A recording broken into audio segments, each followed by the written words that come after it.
Good morning. This is the latest market news. I am Uliana. Asian stocks were mostly higher Tuesday as a rise in iron ore prices helped resource companies and pushed Australia to a fresh 14-month high, while a firmer yen weighed on the Japanese market. Australia's ASX 200 advanced 0.6% to 4,510.2 after gains in iron miners pushed the index to a 14-month high of 4,511.5. The cost of iron shot up 6.0% Monday overnight as Chinese buyers came back to work after a week-long public holiday, while the strike at South Africa's largest iron mine continued. Rio Tinto was up 1.9% and Fortescue Metal Group added 5.1%.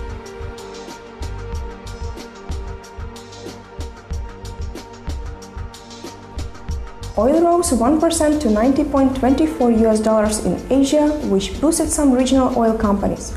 Oil companies were also at the forefront of a climb in Hong Kong Hang Seng Index, which was up 1.2%. The Shanghai Composite Index was up 1.9% on speculation that the government could launch more supportive measures, which also helped sentiment in Hong Kong. The Japanese market resumed trading following a public holiday on Monday, during which the dollar softened 0.4% against the yen. Although the greenback stabilized at 78.33 yen early Tuesday, the firmer yen weighed on the Nikkei stock average, which slipped 0.7%.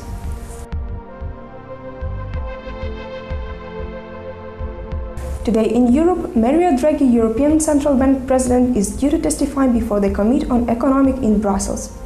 Later in Europe, the Economic and Financial Affairs Council meetings, the Eurozone's broadest financial decisions-making body, usually held in Brussels, attended by finance ministers from EU member states and discuss a variety of economic issues, like the Euro support mechanisms and government monies.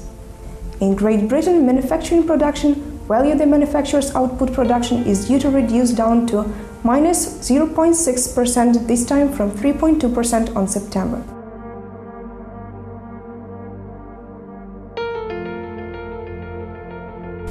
Later on, in Great Britain, National Institute of Economic and Social Research Gross Domestic Product estimated the economy production for all goods and services over the last 3 months. 0.2% is due to remain similar to the last time. It was the latest market news provided by ICO FX. Goodbye.